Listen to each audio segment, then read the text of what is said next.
우리가 오늘 고린도전서에 있는 말씀을 봅니다. 고린도는 경제적으로 부유하고 교통의 중심지입니다. 신은 대도시입니다. 많은 사람들이 모여 있는 곳이고, 사도 바울이 이 고린도에서는 오랫동안 머물러 있으면서 복음을 전해서 교회가 세워지고 믿음의 공동체가 세워져 있었습니다.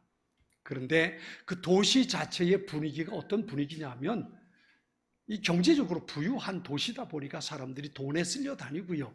그리고 우상 숭배가 굉장히 심각한 도시고요. 그러니까 복음을 전해서 예수를 믿기 시작했는데 믿음이 이게 성장하고 자라가는 게 쉽지 않은 거예요. 그게 바울이 다른 곳에 가서 있으면서 고린도 교회 그 모습 보면서 안타까워서 어떻게 저들이 신앙생활 할 수 있도록 도울 수 있을까?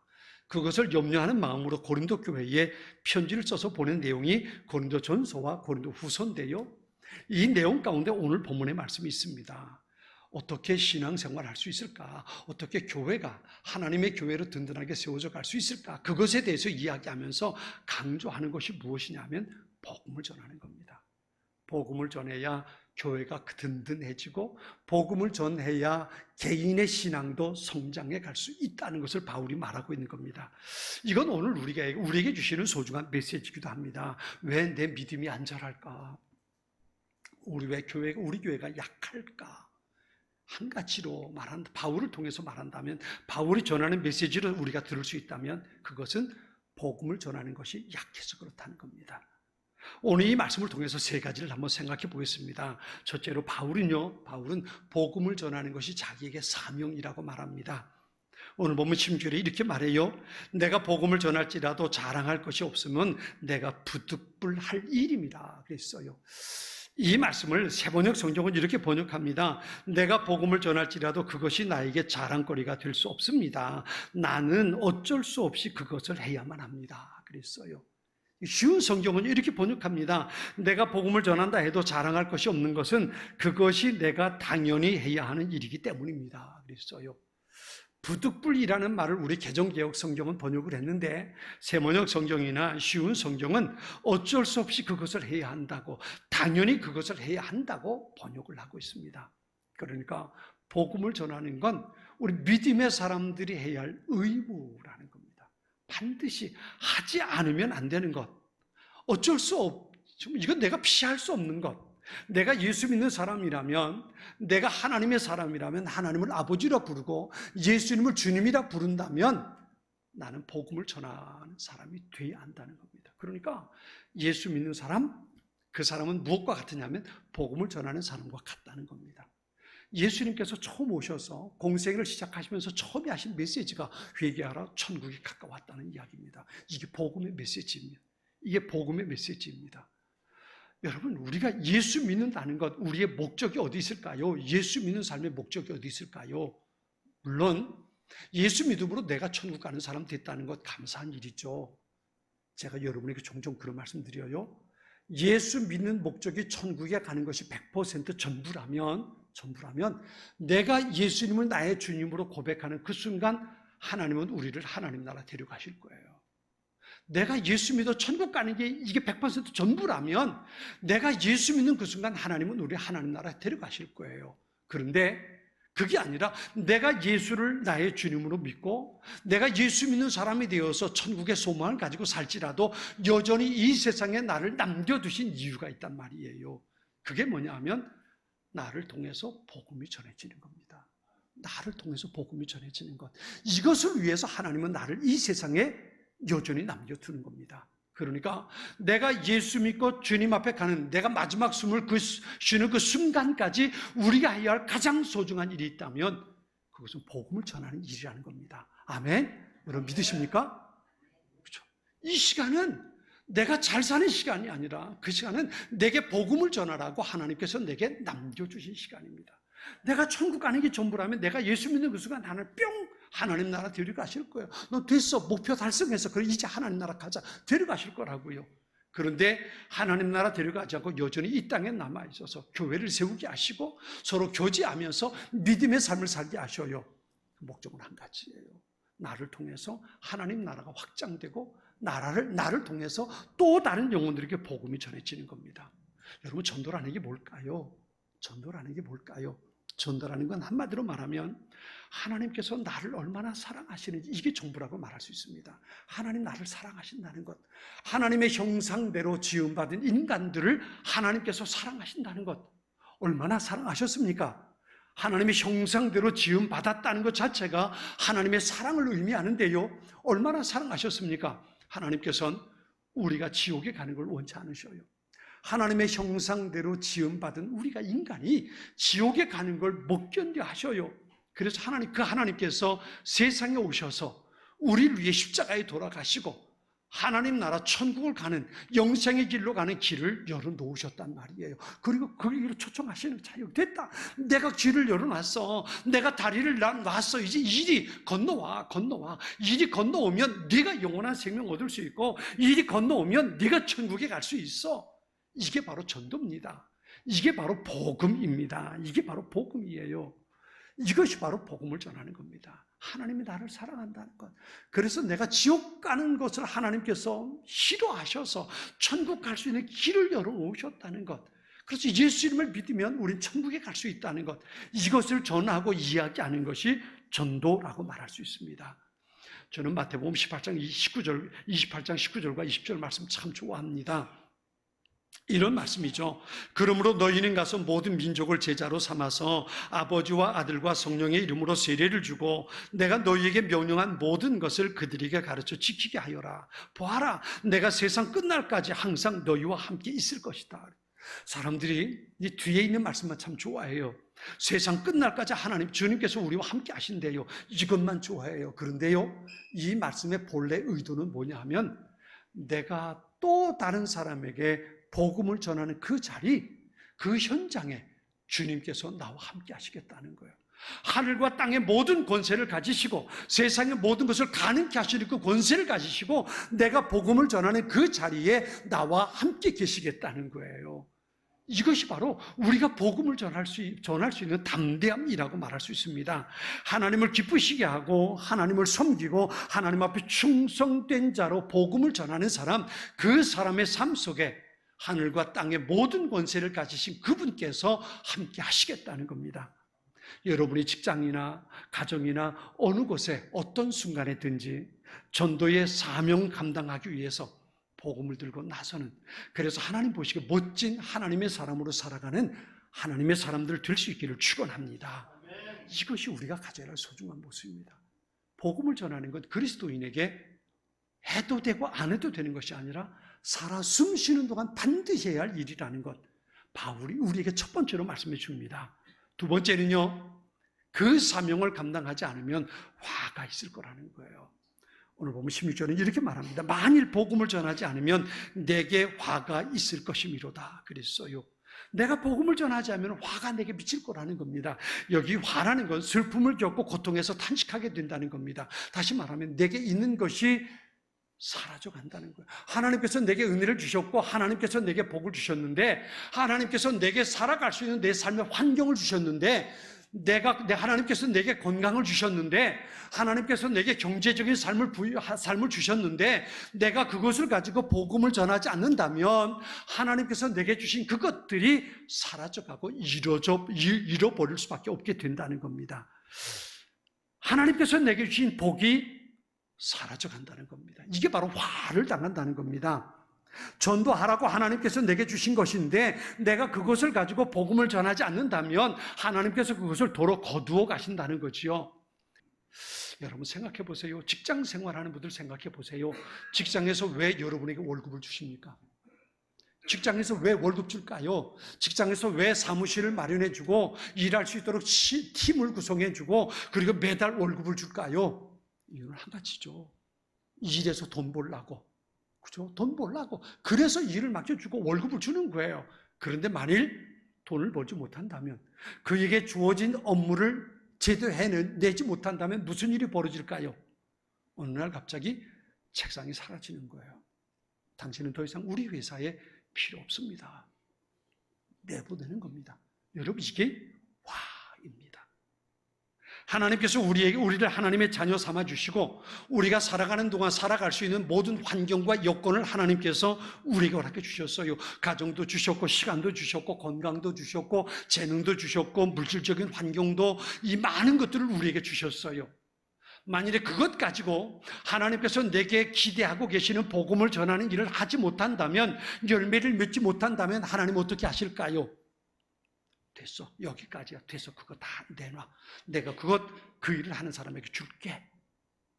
직장에서 말하는 책상 빼가 바로 이런 말입니다.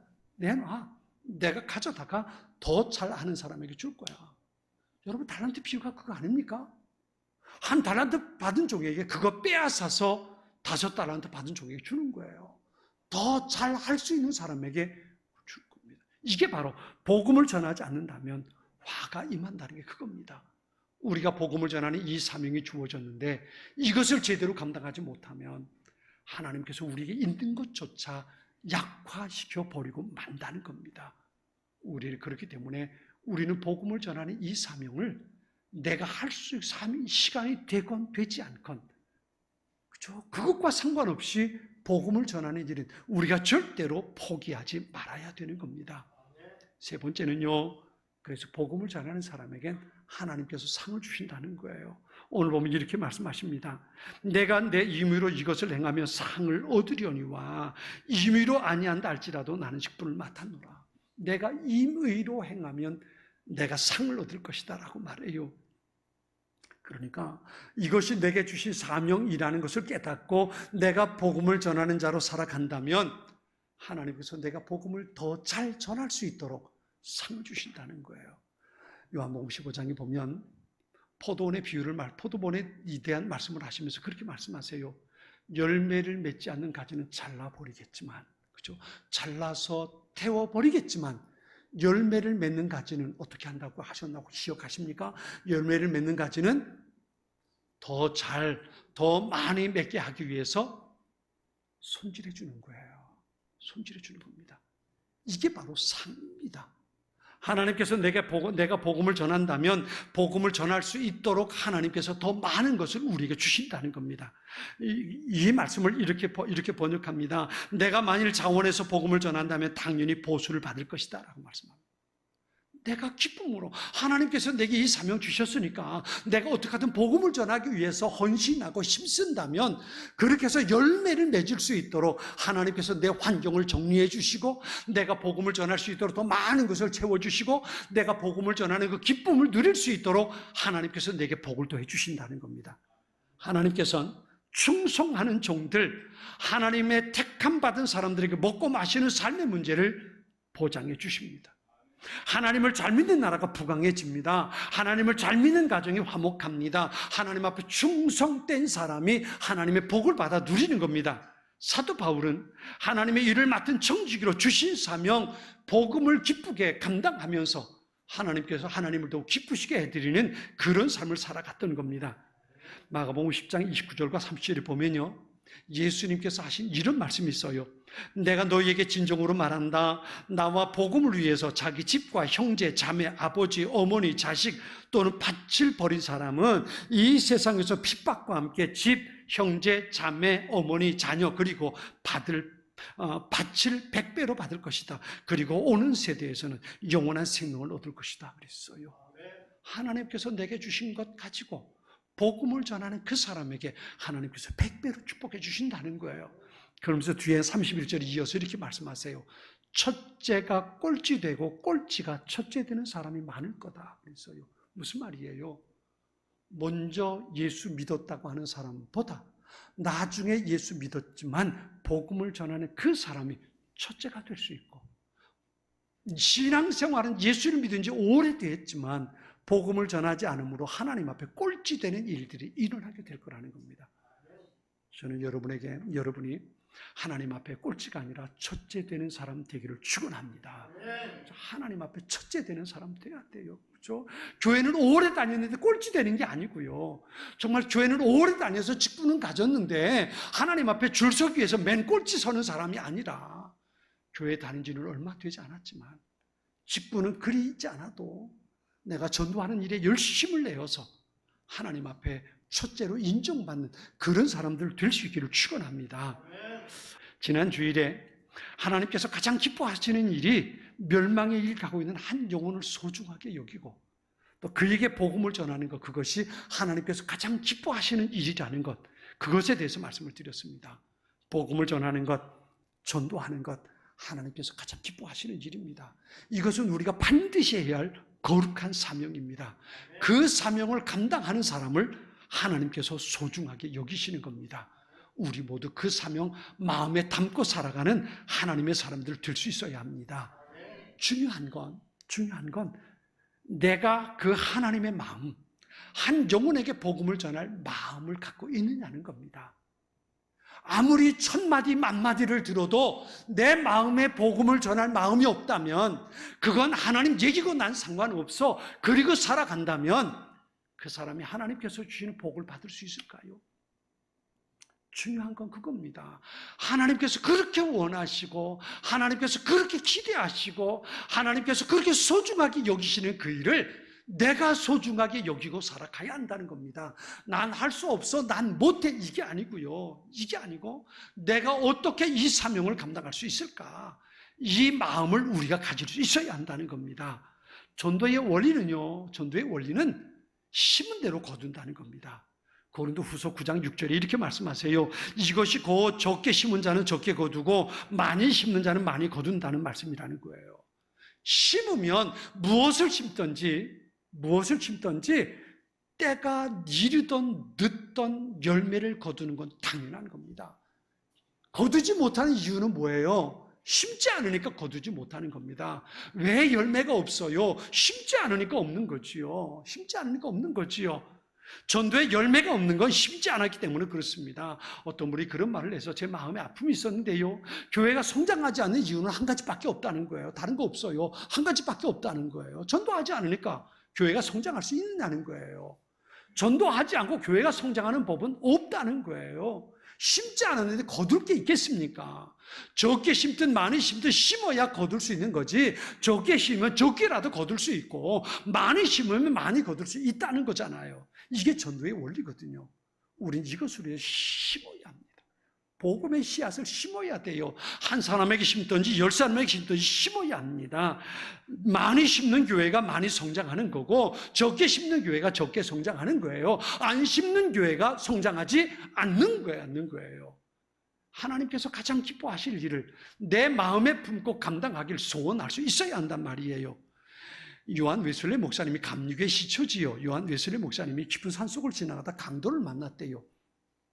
근데 목사님이 가지고 있는 게 뭐가 있겠습니까? 저도 평상시에 돈 별로 없기도 하지만 가지고 다닐 게 있나요? 별로 없는데 그 당시 요한 웨슬리 목사님이 복음을 전하러 다니는데 무슨 돈을 가지고 다니겠습니까? 근데 이 강도를 만나가지고 있는 거 다 안 되나? 주머니는 다 끄집어냈는데 가지고 있는 건 아무것도 없고 성령책밖에 없는 거예요. 이 강도가 A식으로 욕 한마디 하고는 가더라는 거예요. 그 가는 뒷꼭지를 향해서 요한 웨슬리 목사님이 한마디 하는 겁니다. 예수 믿고 구원 받으세요. 이 한마디 한 겁니다. 다른 거 하지 않고 주고 아무것도 없으니까 자기한테 욕하고 가는 그 뒤통수를, 강도의 뒤통수를 향해서 예수 믿고 구원 받으세요. 그렇게 한마디 했다는 거예요. 나중에 10여 년 세월이 지나서 시골에 있는 어느 작은 교회에 집회를 인도하러 가셨대요. 집회를 인도하러 갔는데 가서 그 교회 집회를 인도하러 그 교회 가니까 담임 목사님이 바로 그 강도래요. 그 강도가 그날 자기 뒷꼭지를 향해서 예수 믿고 구원 받으세요 이 한마디 하는데 그날 아무 수입도 없이 집에 왔는데 자꾸 귀에 맹맹맹맹 돌더라는 거예요. 예수 믿고 구원 받으세요. 도대체 예수 믿는 게 뭐고 구원이 뭔데 싶어가지고 그 다음 주에 교회를 가봤대요. 교회를 가서 뒷자리에 앉아서 예배를 드리다가 전하는 목사님의 설교 메시지가 마음에 꽝 와 닿는 거예요. 회개하고 예수 믿기 시작하고 그리고 그 시골의 작은 교회, 목회자도 없던 작은 교회에 목사가 돼서 목회를 하기 시작했다는 거예요. 요한 웨슬리 목사님 이야기 속에 이 이야기가 있습니다. 한마디 던진 그 말, 누가 그 말 듣겠습니까? 강도인데. 근데 그 말 한마디가 강도의 마음을 변화시켜서 하나님의 사람 만들었다는 겁니다. 어떻게 이런 일이 일어날 수 있을까요? 그런데 복음에는 이런 능력이 있습니다. 내 말에는 능력이 없지만 복음에는, 하나님의 말씀에는, 예수의 이름엔 이런 능력이 있는 겁니다. 내가 말을 잘해서 다른 사람을 설득해서 예수 믿게 하는 거 아닙니다. 내가 복음을 전할 때에, 내가 예수님의 이야기를 할 때에 예수의 이름의 능력이 있는 거고요, 복음의 능력이 있는 겁니다. 그래서 그것이 사람의 마음을 움직이고 사람의 삶을 뒤집어 놓는 겁니다. 그렇기 때문에 내가 누군가를 데리고 오는 게 중요한 거 아니에요. 이건 쉽지 않아요. 그런데 내가 누군가에게 복음을 전하면 그 복음이 그 사람의 삶을 새롭게 하는 놀라운 일이 일어나게 되는 겁니다. 전에도 말씀드렸습니다만 하나님의 일은 내가 할 수 있는 게 아닙니다. 내가 하나님의 마음을 품으면, 그 소원을 품고 내가 순종하기 시작하면 하나님께서 나를 통해서 그 일을 이루어내시는 겁니다. 이 믿음이 우리에게 있어야 합니다. 나는 할 수 없지만 내가 하나님의 마음을 품으면 하나님께서 나를 통해 역사하신다는 이 믿음이 우리에게 필요한 겁니다. 나는 능력이 없고 하늘 할 수 있는 것이 아무것도 없을지라도 하나님의 소원을 내 마음에 품고 내가 하나님 앞에, 주님 내가 여기 있습니다, 나를 사용하십시오, 주님 앞에 서면 하나님께서 내게 능력 주시고 하나님께서 나를 통해서 그 일을 이루어내신다는 겁니다. 시편 116편 5절과 6절 우리가 잘 아는 말씀 있잖아요. 눈물을 흘리며 씨를 뿌리러 나아가는 자는 기쁨으로 거두리로다. 울며 씨를 뿌리러 나아가는 자는 정녕 기쁨으로 그 단을 가지고 돌아오리라 말씀하셨어요. 씨를 뿌리러 나아가지 않으니까 거둘 게 없는 거예요. 힘들어도 내가 주의 복음 들고 다른 사람들이 나를 멸시한다 할지라도, 나를 구박한다 할지라도 내가 그를 향해서 복음을 들고 나아가면 내가 거둘 것이 있다는 겁니다. 교회를 알리는 전도자 하나가 한 사람의 운명을 변화시킬 수 있다는 것, 여러분 잊지 말아야 합니다. 엠마오로 가는 두 제자라는 그림을 그린 유명한 화가죠. 렘브란트라는 화가가 있잖아요. 많은 제자들이 렘브란트에게 와가지고 그림 그리는 법을 배웠는데 한 번은 자기 선생님이 렘브란트가 그린 그림을 보면서 제자가 이렇게 말합니다. 선생님, 어떻게 해야 선생님처럼 위대한 그림을 그릴 수 있겠습니까? 그랬더니 렘브란트가 그 제자에게 이렇게 말합니다. 묻기 전에 붓을 들어서 그림 그려. 묻지 말고 붓을 들어서 먼저 그림을 그리기 시작하라는 겁니다. 그렇습니다. 어떤 일을 하려고 할 때 우린 많은 시간을 정말 심각하게 고민하고 망설이고 머뭇거리는 경우가 있습니다. 신중하게 탐색하고 준비하는 것 중요합니다. 그러나 너무 오랫동안 망설이다가 일을 지나쳐 버릴 때가 있다는 겁니다. 전도도 마찬가지입니다. 지금 시작해야 되는 겁니다. 내가 어떻게 할까? 내가 누구에게 할까? 망설이다 보면 모든 기회는 잃어버립니다.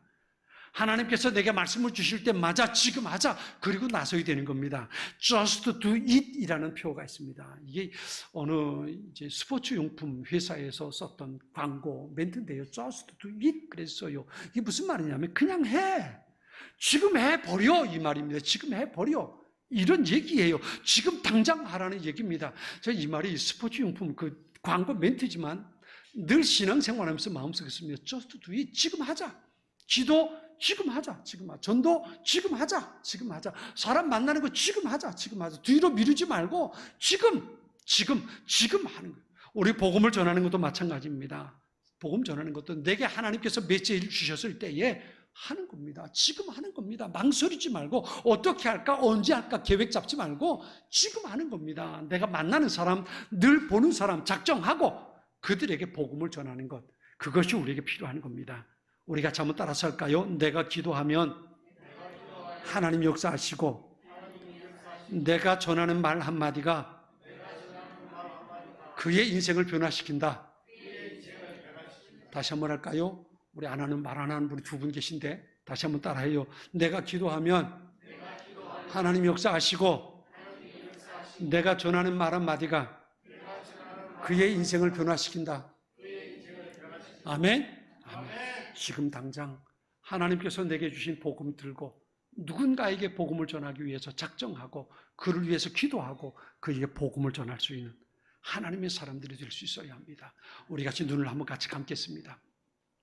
눈을 감고요. 지난 주일 그리고 오늘 주신 하나님의 말씀을 다시 한번 생각해 보겠습니다. 하나님께서는 모든 사람이 구원받는 것, 그것을 원하고 계신다는 하나님의 말씀을 지난주에 드렸습니다. 오늘 있는 말씀은 우리가 복음을 전하는 것, 그것은 우리가 반드시 해야 할 일이라는 것, 이 말씀을 우리가 성경을 통해서 봤습니다.